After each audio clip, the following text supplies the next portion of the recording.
switch, let's see on off switch anyway, we'll just switch it on again. Let's go up in all metal mode. We've got the option discrimination and disc 2 I presume just knocks out silver paper ring poles, things like that. All metal is not really the way to go, I don't think. I'm sure somebody might find it useful somewhere, but it ain't great on one of these. So we're back to discrimination 1, which it basically just gives you the discrimination. So we need to find out where the iron the nails disappear. Picking them all up there.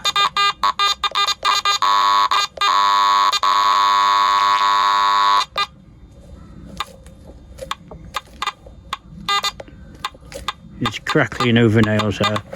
Put the iron audio on. It's now giving us an iron tone, grunt, whatever, for anything under 30. But I found that can be very confusing on these things and does actually make the targets a little bit more dodgy. So we'll leave that. I've got the sensitivity on, well, nearly to the top. Just drop it back 1, threshold, all metals sort of thing. Then you got your ground balance, frequency, so if you're getting any sort of interference from other detectors, power lines, whatever. And you got your pinpoint. That's about it, I think. So we'll get it on the test bed and see what happens. Right then, and its title we've got AT Gold, so we'll see how it does to a gold chain, 1 inch deep, 20 inches long, rolled up into a ball. Oh, certainly gets started better than I think any other detector I've tried so far. Another gold chain, 5 inches long, 1 inch deep again. Oh, that's very impressive. That's the best so far. I've tested about 40 odd detectors. Fine silver earring, 1 inch deep. No. So only one detector got that so far out of the 40 I've tested, and that's Deus 2. Right, onto the small Roman bronze at 3 inches. Pewter button, 4 inches. Same again, 6. Nope. Pointless going for the side, 7 and 8 then. Low conductive cut quarter, 4 inches. Nope. Right then, we'll see where coat comes in.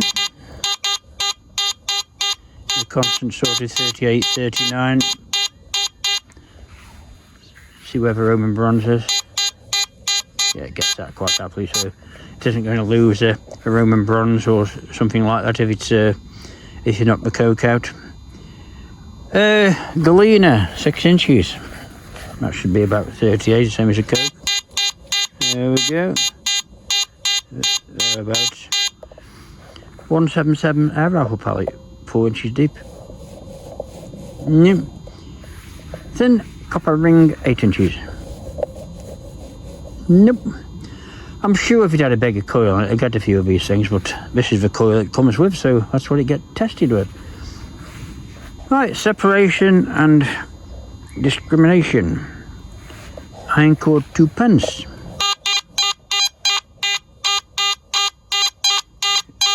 Flirted around there between the sort of 69 and 76ish sort of area. Crown bottle top. That's a bit of a more of a mixed signal. So I suppose it's splitting airs, but I suppose you could tell the difference from a beach if you were looking for iron cord coins and trying to eject crown bottle tops. Right, we've got an iron low conductive coin, 8 inches deep, 1 inch apart.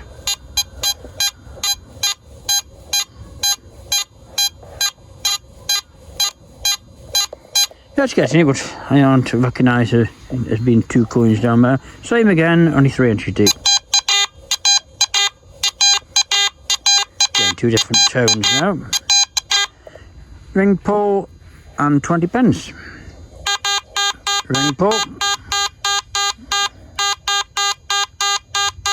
Jumping around a bit, I don't know why. Anyway, about 59-ish.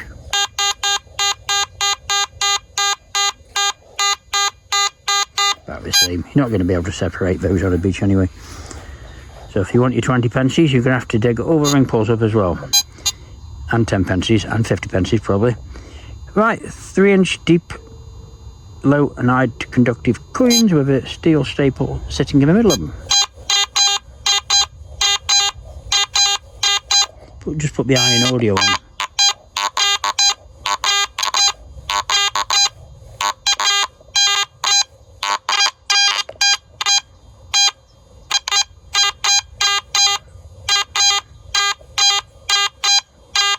I can only really hear one coin in there.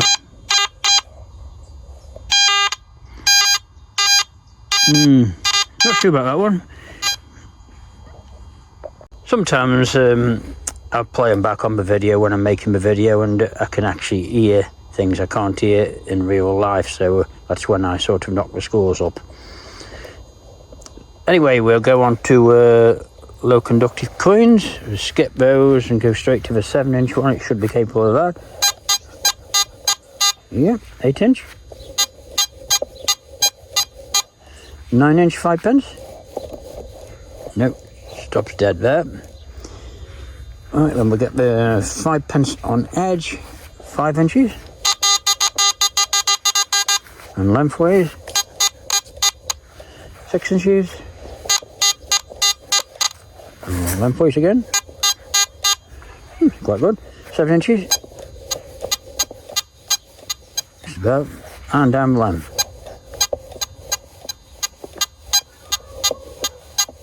So the target ID has disappeared now because it's very faint. But yeah, it's hit and miss one, that one is, I think. Cut quarter, 2 inches. 4 inches. Struggling with that one. 5 inches. Nope. High conductive coins. We'll start with Georgian 8 8 inches. I thought that was going to be a bit more impressive. 7 inches. Right then, we'll go for the 9-inch one, but I'm thinking it ain't going to get it.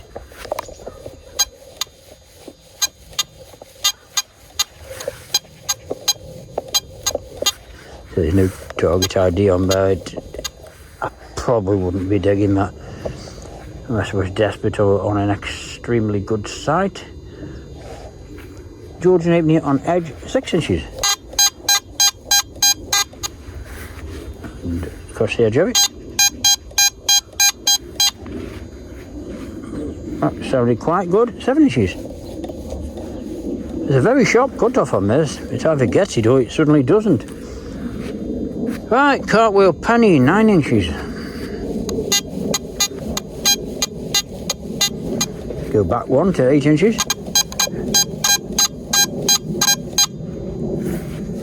9 again. Have a go at the 10-inch one.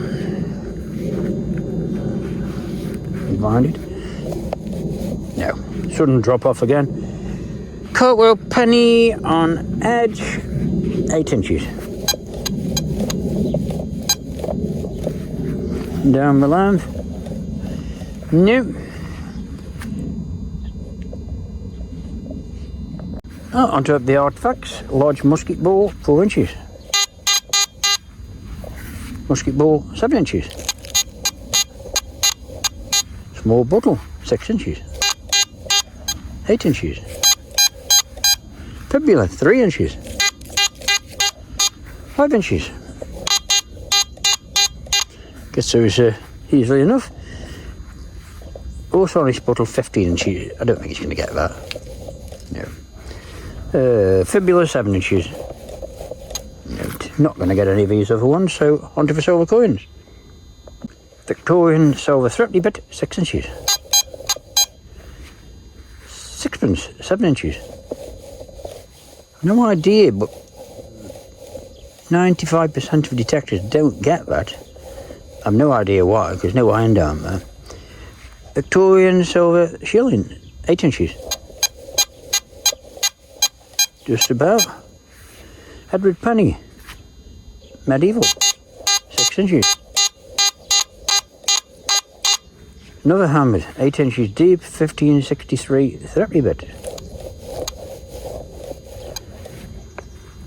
I got a silver 30 bit at 8 inches. No. It's run out of steam on both. Right, we'll finish off with the iron and oars, horseshoe 6 inches.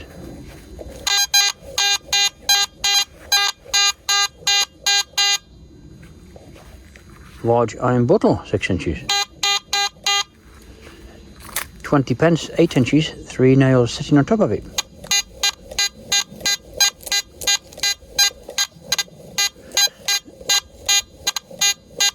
Yeah, gets that quite happily. 20 pence, 8 inches, 3 inches, now 4 inches above it. I find not many detectors actually get it if you go straight over it like that, but if you move it in front of a target, it gives you a better signal. Where are we now? Knife blade, 2 inches, and with 2 copper rivets within it. It's breaking up seriously. Put the iron audio on.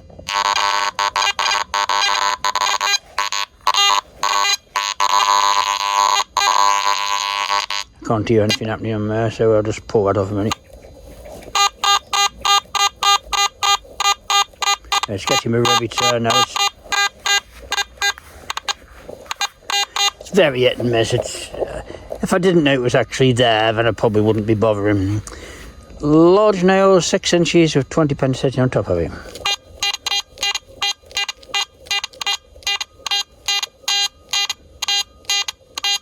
I'll give it the benefit of the doubt and think that it is getting the 20 pence and not the nail.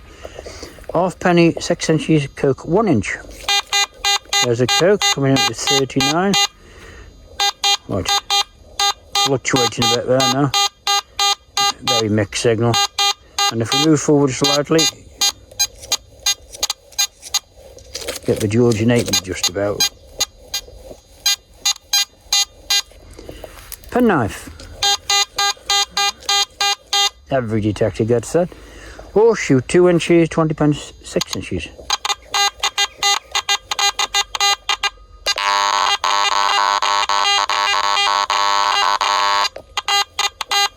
And the iron audio could come in useful in some cases. You'd have to get used to it, but with this particular detector, I find it a bit confusing. And it puts me off a real target, because it seems to find iron down every hole when there ain't any iron down the hole. 20 pence, 2 inches, horseshoe 6 inches. It's definitely getting my 20 pence there. 6 halfpennies stacked on top of each other, 11 inches deep. Nothing whatsoever. 100 mixed coins in a pot, 20 inches deep. And finally, 6 halfpennies in a row on edge, 2 inches down.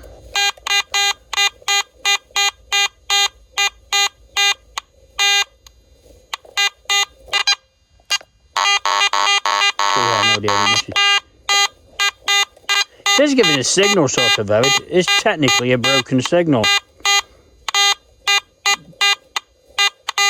So I suppose you would think that was iron. As it's coming on the screen, it's iron.